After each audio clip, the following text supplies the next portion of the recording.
A religião pura e sem mácula para com o nosso Deus e Pai é esta: visitar os órfãos e as viúvas nas suas tribulações e a si mesmo guardar-se incontaminado do mundo. Podem assentar, irmãos. Meus irmãos, Deus tem nos abençoado grandemente com a oportunidade de revisitar a palavra de Deus em busca de hábitos que devemos reafirmar ou, quem sabe, inaugurar. A nossa vida é sempre composta por uma diversidade de hábitos. Habitualmente fazemos coisas ou deixamos de fazê-las, dizemos ou deixamos de dizer, pensamos ou deixamos de pensar.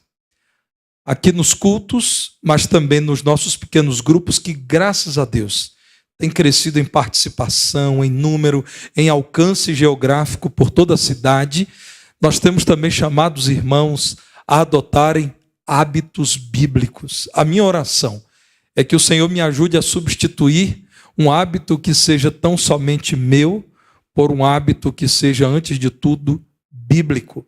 E eis um hábito extraordinário.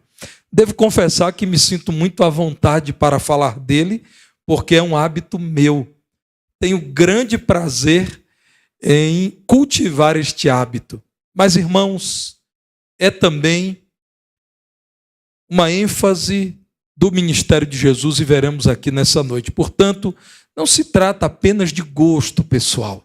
É, de fato, uma ordenança do Senhor para nós. A palavra de Deus estabelece, sim, o hábito da visitação como um compromisso dos filhos de Deus, em contraposição àqueles que adotavam a falsa religião pagã. Tiago nos fala sobre isso ao dizer aos crentes: vocês querem praticar uma religião verdadeira? No verso 26, em relação ao próximo diz: refreie a língua, não se engane, senão a sua religião é vã. E no verso 27 diz, de modo prático, a religião que é pura diante de Deus, que não está associada à busca por uma vantagem particular, a um lucro pessoal, é esta: é lembrar-se de ir ao encontro de quem precisa, de visitar órfãos e viúvas nas suas tribulações. Meus irmãos, a palavra de Deus nos diz que na sociedade pagã o outro não tinha grande importância. Para os cristãos, sim, o outro é sempre lembrado. Enquanto lembramos do outro, devemos nos lembrar de visitar. Órfãos e viúvas pertencem à categoria dos grandes necessitados de cuidado permanente, mas eles não encerram o grupo daqueles que devem ser lembrados enquanto visitamos. A palavra grega, irmãos, que está aí em Tiago 1,27, para visitar, é episkeptomai. Episkeptomai pode ser traduzida basicamente por duas palavras e aparece em diversos textos bíblicos. É cuidado ou visitação. É verbo traduzido por cuidar ou visitar. Os irmãos encontrarão, desde o Antigo Testamento, a palavra de Deus falando da visitação de Deus. É o cuidado de Deus. Mas aqui nesse texto, irmãos, Tiago 1,27, a palavra deve ser traduzida absolutamente como visitar. É o cuidado que se manifesta quando alguém visita outrem. De fato, a melhor tradução, e isso é um consenso entre os eruditos do Novo Testamento, é visitar. Você quer praticar uma religião que é imaculada, que é aprovada por Deus? Importe-se com órfãos e viúvas, e a palavra de Deus diz, nas suas tribulações. Num tempo em que nem todos os órfãos eram bem cuidados. Aquele grupo cristão a quem Tiago se dirige, Tiago 1,1, são aqueles que estavam dispersos, longe de Jerusalém. Então, no mundo pagão, irmãos, os filhos de homens livres, órfãos, normalmente eram adotados. Mas os filhos de estrangeiros ou de pessoas pobres eram esquecidos. Não era incomum encontrar nas cidades do mundo antigo crianças que se criavam nas ruas. Hoje, quando as vemos, do modo geral, nós nos espantamos e o poder público prioriza retirar crianças das ruas.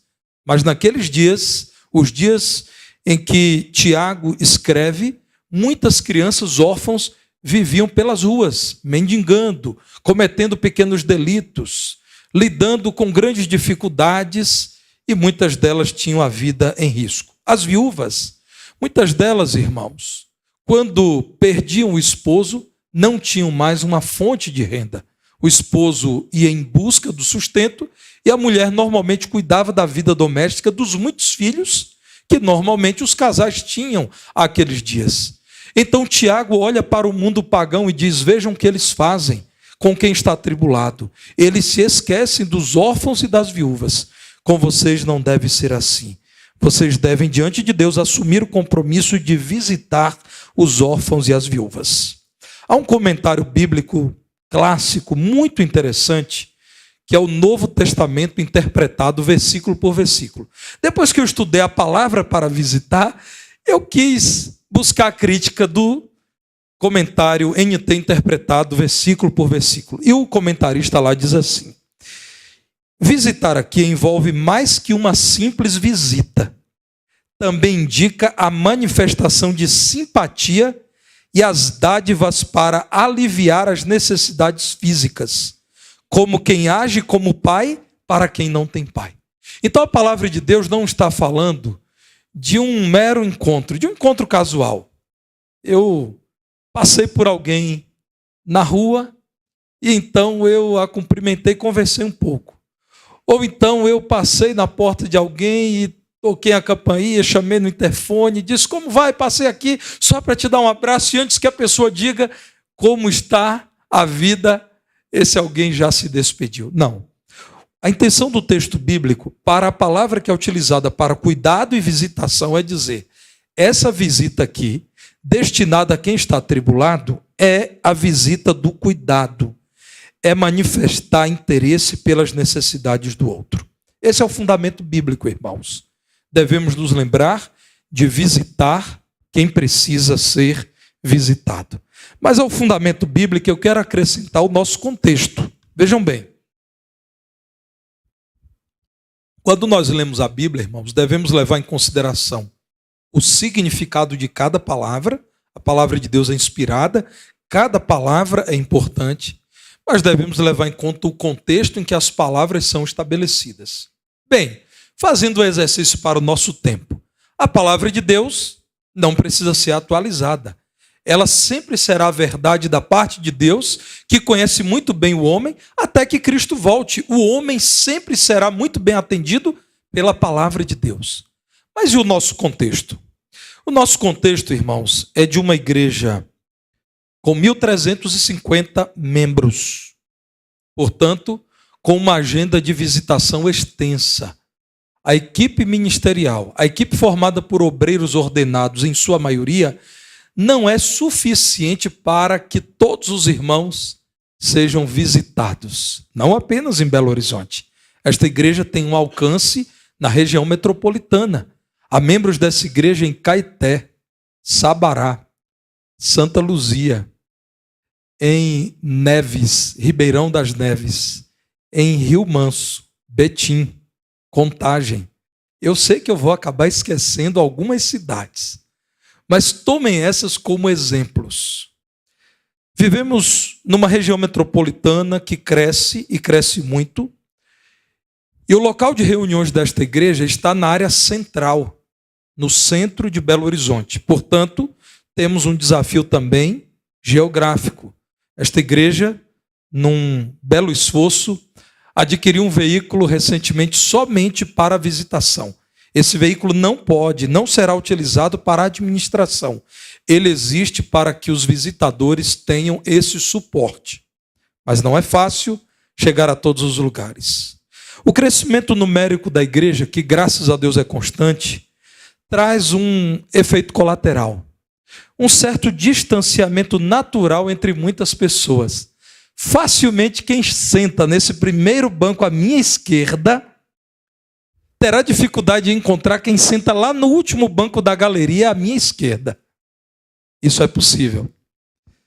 Meus irmãos, nós precisamos visitar para que possamos conhecer as dificuldades, as tribulações dos nossos irmãos. Mas precisamos envolver todos. Como eu disse, não apenas os ministros ordenados.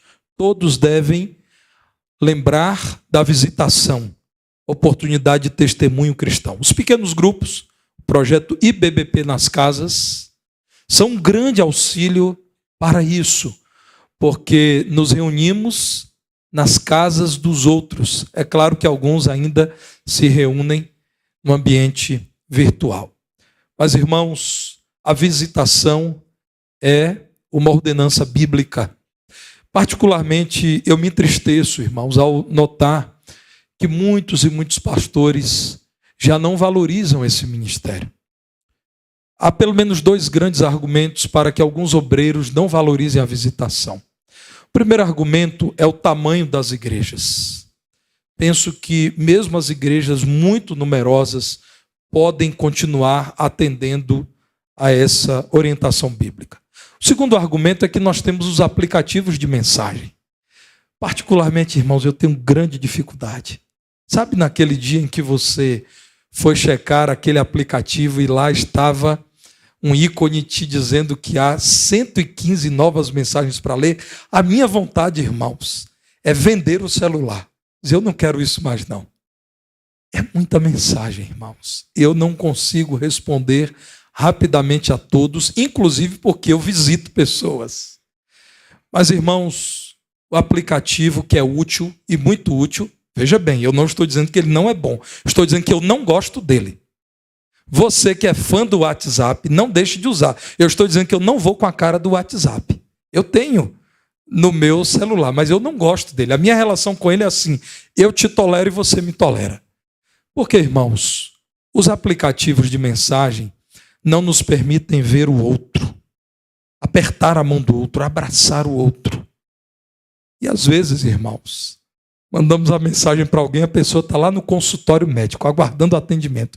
E a pessoa põe lá no áudio, e a depender da capacidade auditiva dela, ela acaba pondo muito alto. Aí o que eu mandei para aquela pessoa, que era para falar apenas para ela, todo mundo já está ouvindo. Bem, irmãos, a visitação deve ser um compromisso da Igreja de Jesus Cristo. Nós não devemos aceitar o argumento das distâncias, do grande número de membros, das facilidades, dos recursos, das ferramentas digitais. Devemos lutar para que os crentes continuem se visitando. Deve continuar sendo um hábito dos crentes em Jesus. Hábito, irmãos. Mais do que uma campanha para que a igreja visite, deve ser um hábito. Nosso querido pastor Robertson, ministro dessa área, sempre desafia as pessoas: façam uma visita por mês. Vocês verão como serão abençoados com isso. Aqui em nossa igreja, diáconos visitam, grupos de visitação sob orientação do Ministério de Integração e Comunhão visitam, os ministros visitam e os membros visitam. Se você ainda não se viu neste ministério, eu quero te convidar a orar por isso, encarar pela palavra de Deus que você é chamado também a visitar.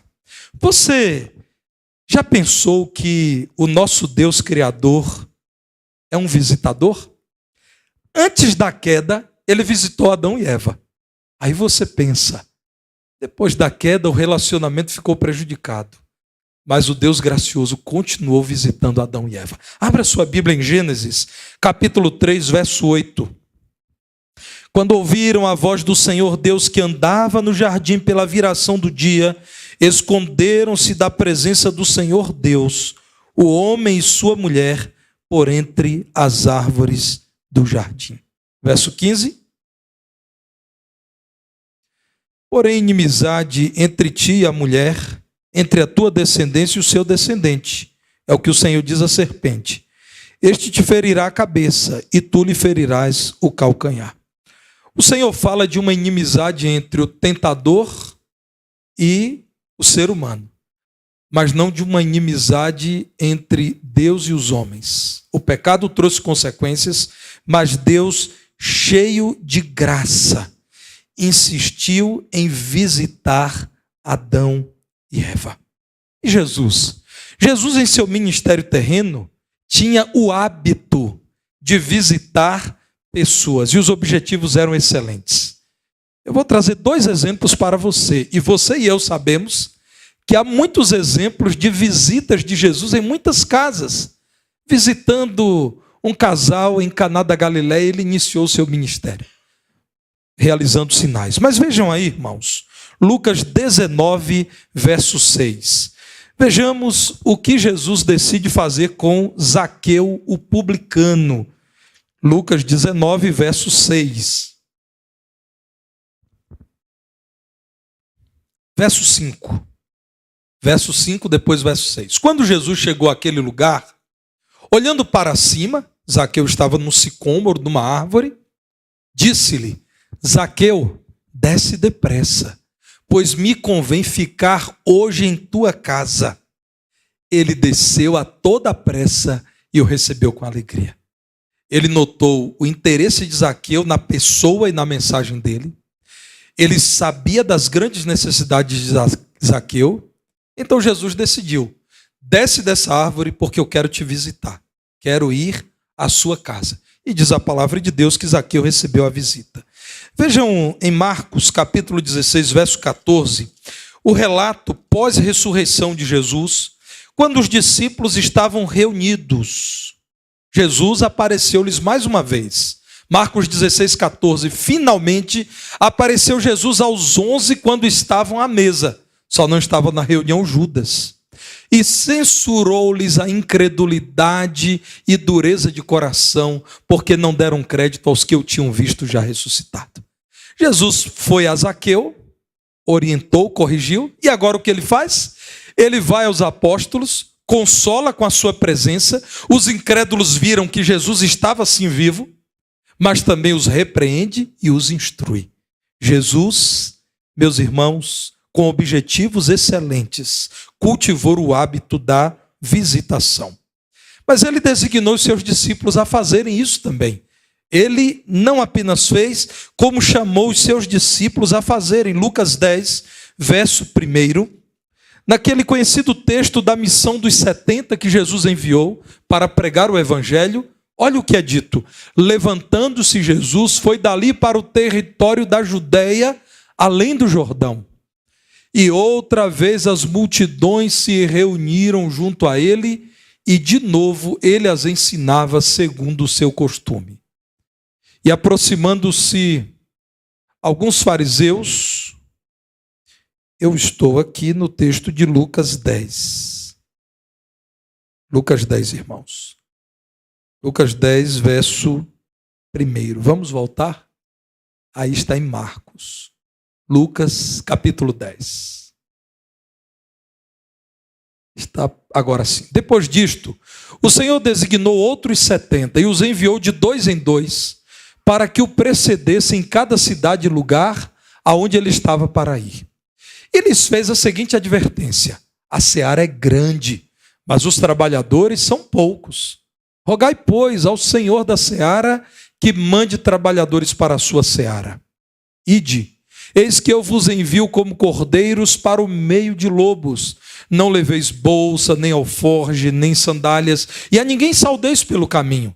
Ao entrardes numa casa, dizei antes de tudo: paz seja nesta casa. Entrem nas casas, visitem as pessoas, busquem as pessoas. E a igreja, irmãos?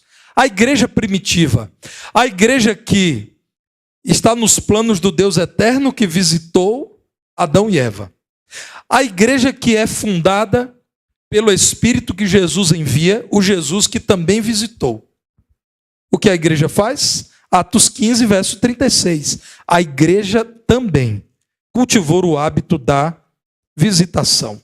Atos 15, 36. Alguns dias depois, disse Paulo a Barnabé: voltemos agora para visitar os irmãos por todas as cidades nas quais anunciamos a palavra do Senhor para ver como passam. Vamos ao encontro deles. Vamos perceber se eles estão firmes no evangelho da graça de Deus. Vamos procurar saber se eles precisam ser exortados em alguma coisa. Mas vamos também levar afago, consolo, apoio. Vamos visitar os irmãos para ver como passam. Que texto precioso, irmãos. Atos 20, verso 20. Mais uma vez, a igreja primitiva sendo retratada. Paulo, ao encontrar os pastores da região de Éfeso, presta contas na sua despedida, em Atos 20, verso 20, e diz assim, que ele jamais deixou de anunciar coisa alguma proveitosa e de ensinar publicamente e também de casa em casa. Por que você, meu irmão, não se lembraria de visitar? O ensino bíblico, você já sabe, é que Deus aprova visitar órfãos e viúvas nas suas tribulações. Em primeiríssimo lugar, você deve visitar por causa da comunhão com o irmão. Ah, meus irmãos, se eu pudesse visitar todos vocês, uma boa parte dos que aqui estão eu já visitei, ou em casa, ou no hospital, ou no local de trabalho. Mas, meus irmãos, se eu pudesse visitar muito mais. Por conta das muitas responsabilidades da igreja, o que é cuidado com os irmãos, eu visito menos do que poderia. Mas, às vezes, irmãos, me dizem que eu visito mais do que deveria. Alguns me dizem que eu poderia visitar menos. Na verdade, irmãos, eu gostaria de poder visitar mais. Que ministério abençoado. Demonstrar atenção ao irmão. Com a visita poder dizer, eu lembrei de você. Isso é precioso. Quando visitamos, nós conhecemos o irmão de perto, mas também nos deixamos conhecer. A imagem da igreja contemporânea que mais se parece com um centro de eventos em que as pessoas acessam um espaço para assistirem uma bela apresentação, não se parece com a ideia da palavra de Deus. A palavra de Deus associa a igreja a corpo, membros unidos, cooperando. A palavra de Deus trata dos cristãos como sendo ramos da videira que é Cristo, todos ligados a Cristo e próximos. A palavra de Deus chama a igreja de o Israel de Deus, é uma nação. Pedro diz que nós somos uma nação, um povo escolhido. Nós somos uma geração eleita. Portanto, irmãos, visitar é cultivar a comunhão, é chegar junto do irmão. Você deve visitar também para compartilhar o bom ensino com o irmão. É numa visita que você orienta pelas Escrituras. Ao visitar alguém, lembre-se de levar consigo a palavra de Deus. Pode ser no celular, não há problema. Mas abra a palavra de Deus. Compartilhe uma verdade das Escrituras. Inclusive, a sua visita pode ter sido motivada porque você percebeu que alguém necessita de instrução na palavra. A visita pode acontecer para corrigir o irmão. É uma visita em que você instrui e que biblicamente chama aquele alguém a mudar o procedimento, a corrigir uma atitude indevida. No mesmo texto em que Tiago fala de visitação, ele diz, guardem-se incontaminados do mundo. A visita, irmãos, pode tão somente te levar a compartilhar o bom conhecimento com o irmão. Irmãos, eu aprendi no seminário que visitas domiciliares devem durar até 1h30. Não sei se o mestre pastor Jonaí conseguia praticar isso. Conseguia, pastor Jonaí? Sempre ficar no máximo 1h30? Eu estou feliz agora, irmãos, aliviado. Pastor Jonaí não conseguia. Irmã Isabel, eu estou em paz agora, porque eu não consigo. Meus irmãos, há dias em que nós conversamos sobre assuntos muito especiais em visitas. E até eu devo confessar aos irmãos que normalmente vocês são culpados para que eu saia 11h30, meia-noite, minha esposa mandando mensagem. Você está vivo? Dê notícias. A minha esposa quase acionando a polícia, porque, irmãos, de fato, em algumas visitas nós conversamos sobre assuntos muito edificantes. Como é bom ir ao encontro de alguém e compartilhar aquilo que Deus, em sua graça, nos tem permitido conhecer. Mas também você deve lembrar-se de visitar, a fim de consolar o irmão aflito. Como a palavra de Deus é extraordinária. Não faça visita sem propósito algum. Visitar os órfãos e as viúvas tem como alvo conhecer as tribulações destes e cuidar deles. Meus irmãos, quando nós visitamos o irmão aflito, o irmão que está enlutado, o irmão desempregado, o irmão que está doente, a palavra de Deus instrui que devemos também visitar pessoas presas, devemos visitar pessoas em orfanatos, pessoas em asilos. Esta igreja cuida de um lar em que residem 22 idosos. E graças a Deus, temos visitado o Grupo Mulher Cristã em Missão, o Ministério de Maturidade, temos visitado. Mas, irmãos, é sempre bom lembrar que a visita ao aflito é demonstração de amor prático. É motivo de ânimo para o irmão visitar um irmão atribulado e levar o apoio e as escrituras é motivo de ânimo para quem está abatido, cansado. É também a oportunidade de marcar positivamente a história do seu irmão. Eu fui pastor de uma família que enfrentou um drama. Uma irmã querida e a sua filha tiveram que ir a uma delegacia porque o ex-esposo dela foi preso.